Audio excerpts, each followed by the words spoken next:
जिओ कंपनीचे टॉवरचे 5G baseband unit चोरी करणारे टोळीतील सराईत गुन्हेगारास अटक. नाशिक ग्रामीण स्थानिक गुन्हे शाखेची कारवाई. दिनांक 5 फेब्रुवारी 2025 रोजी मध्यरात्रीचे सुमारास घोटी पोलीस ठाणे हद्दीत मुंडेगाव शिवारातील रिलायन्स जिओ कंपनीचे 5G इंटरनेटच्या वेगासाठी लागणारे RAM processor unit baseband unit 1,30,000 रुपये किंमतचे अज्ञात चोरट्यांनी स्वतःच्या आर्थिक फायद्यासाठी लबाडीच्या इराद्याने चोरून नेल्याबाबत घोटी पोलीस ठाणेस गुन्हा दाखल करण्यात आला होता. तसेच अशाच प्रकारे वाढीवर्रे व त्र्यंबकेश्वर हद्दीत देखील जिओ 5G बेसबँड युनिट चोरीला गेले असल्याबाबत गुन्हे दाखल होते.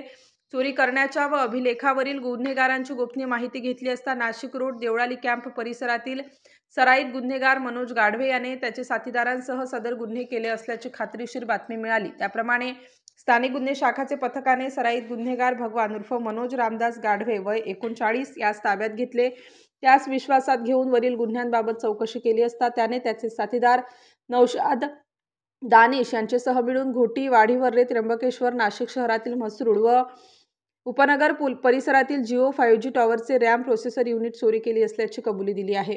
सदर आरोपीस घोटी पोलीस ठाणेकडील वरील गुन्ह्यात अटक करण्यात आली असून त्यास माननीय न्यायालयाने 3 दिवस पोलीस कोठडी रिमांड मंजूर केली आहे.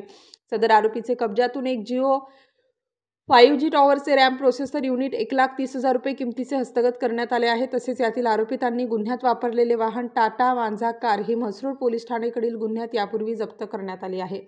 नाशिक ग्रामीण जिल्हा पोलीस अधीक्षक विक्रम देशमाने, अप्पर पोलीस अधीक्षक आदित्य मिरखेलकर यांचे मार्गदर्शन व सूचनांप्रमाणे स्थानिक गुन्हे शाखेचे पोलीस निरीक्षक श्री राजू सुर्वे, सहाय्यक पोलीस निरीक्षक संदेश पवार, सहाय्यक पोलीस उपनिरीक्षक नवनाथ सानप, पोलीस अंमलदार विनोद टिळे, हेमंत गिलबिरे, प्रदीप बहिरम, संदीप नागपुरे, मेघराज जाधव यांचे पथकाने सदर आरोपीस ताब्यात घेऊन चोरीचे 5 गुन्हे उघडकीस आणलेले आहेत.